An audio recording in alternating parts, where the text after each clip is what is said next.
अध्याय 3 कृतित्व। डॉक्टर अंबेडकर का जीवन और व्यक्तित्व वेदना एवं कष्ट की अग्नि में तपकर निखरा था। उन्होंने अपने विद्रोही जीवन के व्यक्तित्व रूपी भवन का साहस तथा निर्भीकता की नींव पर निर्माण किया। अतः उनके समस्त कार्य विद्रोही जीवन और निर्भीक व्यक्तित्व की अभिव्यक्तियां हैं। उनका व्यक्तित्व एवं कृतित्व परस्पर संबंधित हैं। उनकी व्यक्तिगत विशेषताएं, भावनाएं तथा आकांक्षाएं ही उनके कृतित्व में परिगत हुई। उनके कार्य व्यक्तिगत होते हुए भी सामाजिक प्रेरणा से ओतप्रोत थे। यदि यह कहा जाए कि उनका व्यक्तित्व सामाजिक व्यक्तित्व और उनका कृतित्व मानवीय कृतित्व था, तो कोई असंगति नहीं होगी। उन्हें अर्थाभाव, सामाजिक अभिशाप, राजनीतिक प्रकोष्ठ, धार्मिक भेदभाव आदि का सामना करना पड़ा, किंतु डॉक्टर साहब इन विकट परिस्थितियों में हताश नहीं हुए और अपने गंतव्य की ओर बढ़ने का निरंतर प्रयास करते रहे। प्रतिभा, परिश्रम तथा उनकी प्रथम पत्नी और साथियों के सहयोग ने डॉक्टर अंबेडकर को जीवन के जिस उच्च सीढ़ी पर पहुंचा दिया, वह अद्वितीय है। इनका जीवन एक अद्भुत ऐतिहासिक यात्रा है, जिसके महत्वपूर्ण पक्ष यहाँ प्रस्तुत हैं। अछूतोद्धार आंदोलन। पूर्व बौद्ध काल से ही हिंदू समाज अवनति की ओर चला गया था। समाज का एक वर्ग यदि देवता बन गया, तो दूसरा वर्ग निम्न स्तर पर ढकेल दिया गया था। ऊंच नीच का वातावरण पनप चुका था। इस प्रकार समाज में असमानता तथा अन्याय का बोलबाला हो चला था। ऐसी स्थिति के लिए मूलतः ब्राह्मणवाद तथा वर्णाश्रम धर्म उत्तरदायी थे। आर्य समाज में सबसे अधिक शोषित एवं पीड़ित शूद्र ही थे, जिन्हें हर प्रकार की यातनाएं सहनी पड़ती थीं। उनको मानवीय अधिकारों से वंचित कर दिया गया था। इस सामाजिक स्थिति के प्रति सर्वप्रथम विद्रोह भगवान बुद्ध ने किया था और उनके पश्चात सदियों तक निम्न जाति के लोगों को मानव सम्मान प्राप्त हुआ। परंतु ब्राह्मणवाद के कुचक्र में फिर से शूद्रों तथा अन्य निम्न जाति के लोगों की स्थिति शोचनीय हो गई। शूद्रों के अलावा एक और अछूतों का वर्ग पैदा हो गया, जिनकी दशा पशुओं से भी बदतर हो गई। 18वीं शताब्दी तक आते आते तो उनकी स्थिति ऐसी हो गई कि उनका देखना, साया तथा छुआ जाना भी उच्च वर्ग के लोगों को दूषित कर देता था। इस प्रकार शूद्रों एवं अछूतों की सामाजिक और आर्थिक स्थिति दयनीय हो गई। इनकी दयनीय स्थिति सामान्यतः समूचे भारत में थी और मध्यकालीन समाज के पूर्व तक बुद्ध के पश्चात किसी ने इनके ओर ध्यान नहीं दिया। ब्राह्मणवाद से तंग आकर बहुत से शूद्र, अछूत मुसलमान होने लगे थे। महाराष्ट्र में जहां डॉक्टर अंबेडकर का जन्म हुआ, शूद्र तथा अछूतों के हालात तो और ही दयनीय थी। 12वीं शताब्दी से लेकर अंग्रेजी राज्य की समाप्ति तक महाराष्ट्र में सनातनी ब्राह्मण वर्ग की दृष्टि अत्यंत संकुचित तथा हीन हो गई थी। प्राय सारे समाज का धीरे धीरे पतन हो चला था। कट्टरपंथी हिंदुओं ने संत ज्ञानेश्वर से लेकर संत तुकाराम तक सभी संतों का, इतना ही नहीं शिवाजी के क्षत्रियत्व अर्थात राज्याभिषेक का भी ब्राह्मण पुरोहितों ने विरोध किया। अछूतों की स्थिति तो इतनी दयनीय थी, जिसकी कल्पना करना सभ्य मानव प्राणियों के लिए असंभव है। वैसे 19वीं सदी के अंत तक अछूतों की हालत पशुओं से भी बदतर रही, पर कुछ समाज सुधारकों और संगठनों का उनकी ओर ध्यान जाने लगा था। 13वीं शताब्दी में महाराष्ट्र में चक्रधर स्वामी ने एक महानुभाव पंथ की स्थापना की, जिसमें अधिकांशतः ब्राह्मण सदस्य थे। किंतु पंथ ने ब्राह्मणवाद पर एक प्रहार किया और चारों वर्णों के स्त्री पुरुषों को संन्यास का अधिकार प्रदान किया। ब्राह्मण तथा अछूत समान हैं, क्योंकि दोनों के मानव शरीर हैं और दोनों के शरीरों से पाप पुण्य हो सकते हैं।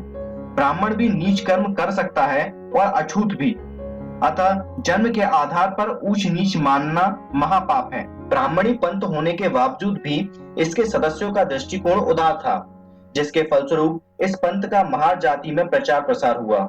चूंकि ब्राह्मणवाद से मुक्ति पाने के लिए अछूत लोग इस्लाम स्वीकार करने लगे थे, इसलिए भागवत धर्म के संतों ने हिंदू समाज में धार्मिक समानता न कि सामाजिक समानता का प्रचार आरंभ कर दिया था। ईश्वर भक्ति का सबको अधिकार है, अर्थात ईश्वर के समक्ष सभी मानव प्राणी समान हैं। भागवत धर्म की संत परंपरा में सभी जाति के संत पैदा हुए। मराठी भाषा का संत साहित्य बड़ा ही समृद्ध है, लेकिन जब जनता में शूद्र अछूत संतों का आदर सत्कार बढ़ने लगा, तो कट्टर ब्राह्मणों ने उनका विरोध किया। फिर भी तुकाराम तथा चोखा मेला जैसे संतों ने अछूतोद्धार में अच्छा योगदान किया। इतने पर भी अछूतों की महाराष्ट्र में बड़ी दयनीय अवस्था बनी रही। डॉक्टर अंबेडकर ने स्वयं अपनी पुस्तक इनहेलेशन ऑफ कास्ट में यह लिखा है, पेशवाओं के शासन काल में महाराष्ट्र में यदि कोई स्वर्ण हिंदू सड़क पर चल रहा हो तो अछूतों को वहां चलने की आज्ञा नहीं थी, ताकि कहीं उसकी छाया से वह हिंदू अपवित्र न हो जाए। यह अनिवार्य था कि प्रत्येक अछूत अपनी कलाई या गले में एक निशानी के तौर पर काला डोरा बांधे, ताकि स्वर्ण हिंदू उसे पहचान लें और भूल से भी उसे स्पर्श न कर बैठें। पेशवाओं की राजधानी पूना में अछूतों के लिए यह राजाज्ञा थी कि वे कमर में झाड़ू बांधकर चलें, ताकि उनके चलने से जमीन पर अंकित उनके पद चिन्ह झाड़ू से मिटते चले जाएं, अन्यथा उनके पद चिन्हों पर स्वर्ण हिंदू पैर रखने से अपवित्र हो जाते थे। इतना ही नहीं, पूना में अछूतों को गले में मिट्टी की हांडी भी लटकाकर चलना पड़ता था, ताकि वे अपने थूक को उसी में कर लें, क्योंकि उनका भूमि पर गिरा थूक न केवल भूमि को अपवित्र बनाता, बल्कि स्वर्ण हिंदू भी उस पर पैर डालने से अपवित्र हो जाते। अंग्रेजों द्वारा स्थापित भारत में ईस्ट इंडिया कंपनी के बाद ही अछूतों को शिक्षा की कुछ सुविधाएं प्राप्त हुई थी, अन्यथा हिंदुओं के स्कूलों के दरवाजे उनके लिए बंद थे। कंपनी की सेवा में बहुत से महान लोग भर्ती थे, जिनके बच्चों के लिए कंपनी की ओर से शिक्षा का प्रबंध था। उधर बंबई में सन 1867 में प्रार्थना समाज की स्थापना न्यायमूर्ति रानाडे तथा डॉक्टर भंडारकर की देखरेख में हुई, जिसने जाति भेद के विरुद्ध आवाज उठाई। हालांकि कट्टर हिंदुओं के समक्ष वह प्रार्थना समाज मात्र सुधारवादी ही रह गया। महाराष्ट्र के महान क्रांतिकारी समाज सुधारक महात्मा ज्योतिबा फूले ने अछूतोद्धार का काम सुसंगठित ढंग से किया। उन्होंने अछूतों में जागृति उत्पन्न की और सन 1854 में अछूत लड़की लड़कों के लिए पूना में स्कूल खोले, जिनमें स्वयं ज्योतिबा जी पढ़ाते थे। संभवतः भारत में वही पहले व्यक्ति थे जिन्होंने अछूतों के लिए पाठशालाएं स्थापित। उनकी धर्मपत्नी सावित्रीबाई फूले भी उनमें पढ़ाया करती थीं। उन्होंने सन 1873 में सत्यशोधक समाज की स्थापना की। ब्राह्मणवाद, जातिवाद, पुरोहितवाद, पूजा पाठ आदि के विरुद्ध यह एक सजीव आंदोलन था। इससे पिछड़ी जाति के लोगों के दृष्टिकोण को नया बल मिला और अछूतों में जीवन की नई लहर दौड़ गई। महात्मा फूले की सेवाओं को स्वीकार करते हुए डॉक्टर अंबेडकर ने अपनी पुस्तक शूद्र कौन थे उन्हें समर्पित करके अपनी श्रद्धांजलि अर्पित की। महात्मा फूले के व्यक्तित्व एवं कृतित्व ने डॉक्टर अंबेडकर के जीवन को प्रेरणा प्रदान की। अछूतोद्धार आंदोलन में गोपाल कृष्ण वालगंकर का नाम भी आता है, जिन्होंने दापोली में अनार्य दोपी परिहार मंडली की स्थापना की। वे महात्मा फूले के विचारों से प्रभावित थे।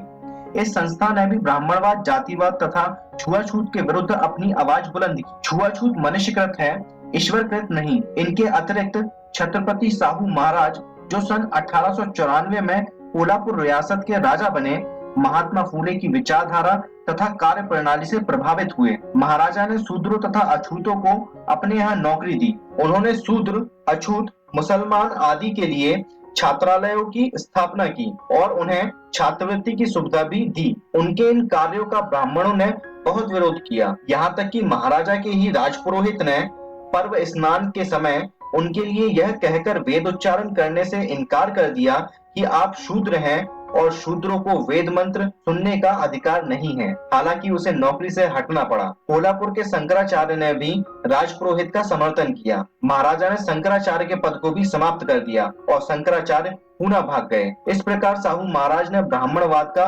प्रतिरोध करके सत्यशोधक समाज के अछूतोद्धार आंदोलन को आगे बढ़ाया। अछूतोद्धार में उनका सहृदय योगदान रहा। महाराष्ट्र के अछूतोद्धार आंदोलन में प्रार्थना समाज के प्रचारक कर्मवीर V.R. सिंधे 1873 से 1944 ने भी योगदान दिया। उनके ही प्रयत्नों से अक्टूबर 1906 को सन नारायण राव चंदावरकर 1855 से 1923 की अध्यक्षता में depress classes mission society of India की स्थापना हुई। इस संस्था ने अछूतों में शिक्षा प्रचार पर बल दिया। अछूतों के लिए छात्रालय तथा औद्योगिक स्कूल खुलवाए। इन दोनों व्यक्तियों ने अछूतोद्धार के लिए सरकार से आर्थिक सहायता प्राप्त की। उनका सरकार से इतना तालमेल हो गया कि महाराष्ट्र में सिंधे और चंदावरकर को सरकार अछूतों का नेता मानने लगी थी। लेकिन अछूतों की स्थिति कोई विशेष सुधरी नहीं, क्योंकि कोई प्रभावशाली नेता सामाजिक रंगमंच पर पूर्णतः खुलकर नहीं आया था। डॉक्टर अंबेडकर के आगमन से ही महाराष्ट्र में अछूतोद्धार आंदोलन को बल और तीव्र गति प्राप्त हुई। वे हिंदू समाज में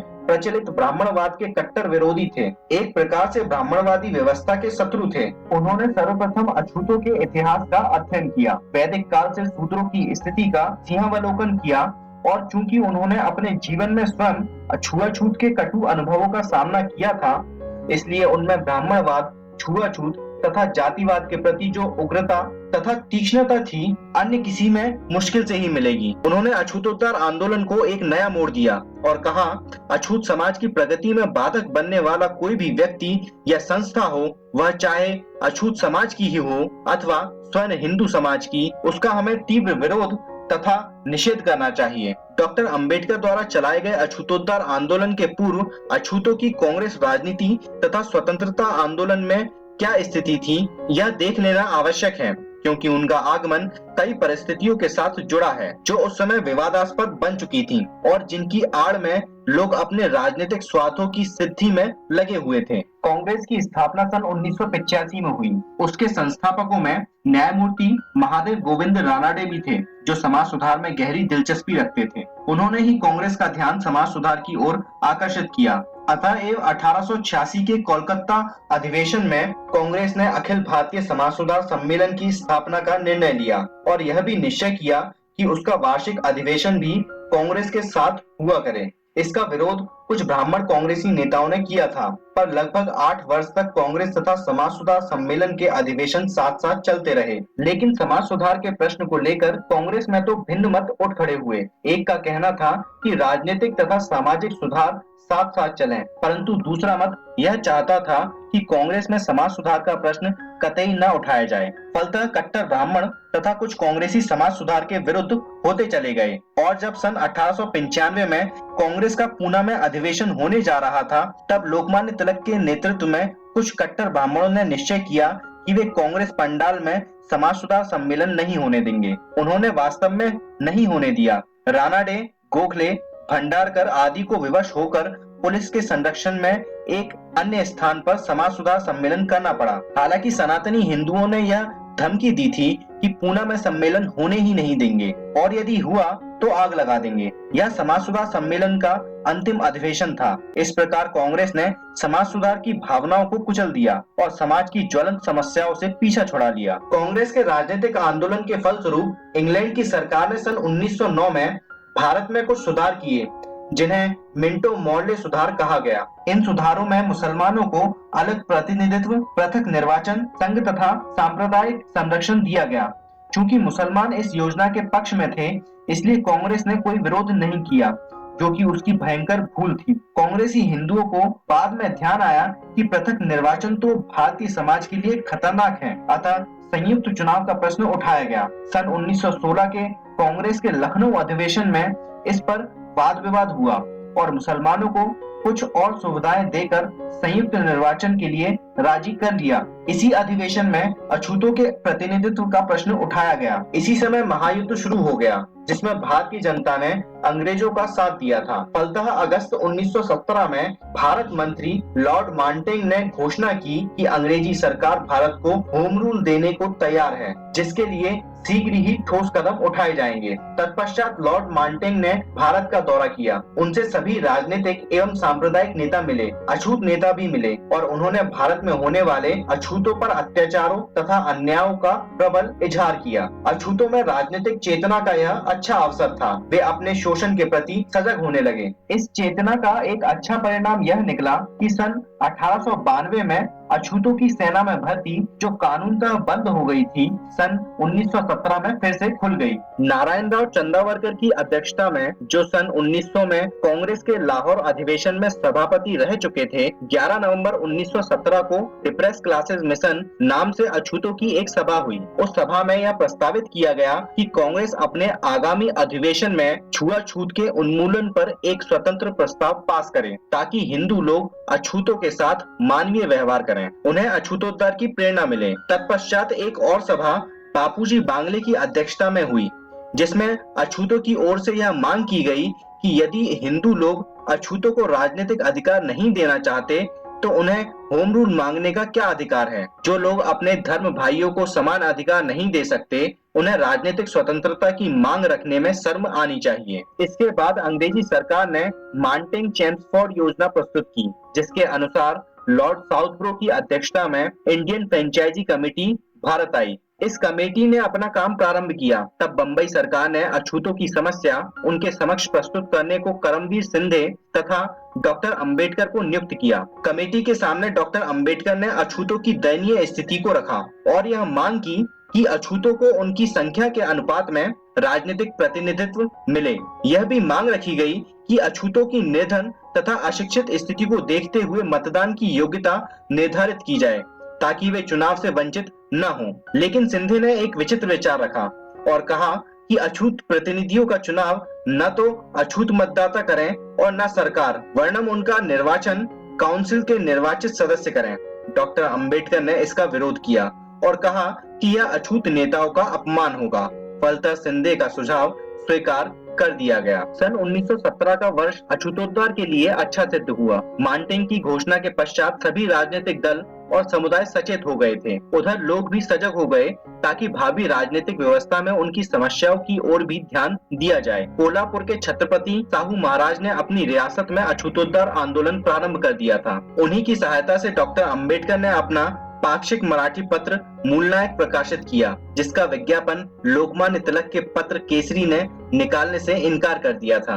महाराजा ने रियासत के माड़गांव में 21 मार्च 1920 को अछूतों की एक विराट सभा करवाई, जो डॉक्टर अंबेडकर की अध्यक्षता में संपन्न हुई। सभा में साहू महाराज ने कहा, भाइयों, मुझे अत्यधिक प्रसन्नता है कि आज तुम्हें डॉक्टर अंबेडकर जैसा महान नेता एक रक्षक के रूप में मिल गया है। वह तुम्हारी छुआछूत की जंजीर तोड़ देगा और अछूतों के सच्चे नेता के रूप में समूचे भारत में चमक उठेगा। साहू महाराज की अछूतोद्धार में अच्छी दिलचस्पी थी। मई 1920 में डॉक्टर अंबेडकर की प्रेरणा और प्रयत्न से नागपुर में छत्रपति साहू की अध्यक्षता में अखिल भारतीय बहिष्कृत परिषद की स्थापना हुई। विषय नियामक समिति में डॉक्टर अंबेडकर ने डिप्रेस क्लासेस मिशन सोसाइटी की कार्य प्रणाली की समीक्षा की और कहा कि इस सोसाइटी ने जो अछूत समाज से द्रोह किया उसका निषेध किया जाए, क्योंकि यह संस्था अब अछूत समाज के लिए विश्वास पात्र नहीं रही। उन्होंने मांग की कि अछूतों को अपनी उन्नति के लिए अपने पैरों पर खड़ा होना चाहिए। नागपुर की बहिष्कृत परिषद में निश्चय ही एक नया मोड़ आया। उसने अछूत समाज में स्वावलंबन की आवश्यकता का अनुभव किया। डॉक्टर अंबेडकर ने अभी पूर्णतः अछूतोद्धार आंदोलन को अपने निर्देशन तथा हाथों में लेना नहीं चाहा, क्योंकि वह अपने लंदन में अधूरे अध्ययन को पूरा करना चाहते थे। अपने दलित भाइयों को वे स्वावलंबन तथा स्वतंत्रता का संदेश देकर 5 जुलाई 1920 को अपनी शिक्षा अभिलाषा को पूरा करने के लिए बॉम्बे के सेंट्स होम कॉलेज में प्रोफेसर पद से निवृत्त होकर लंदन चले गए।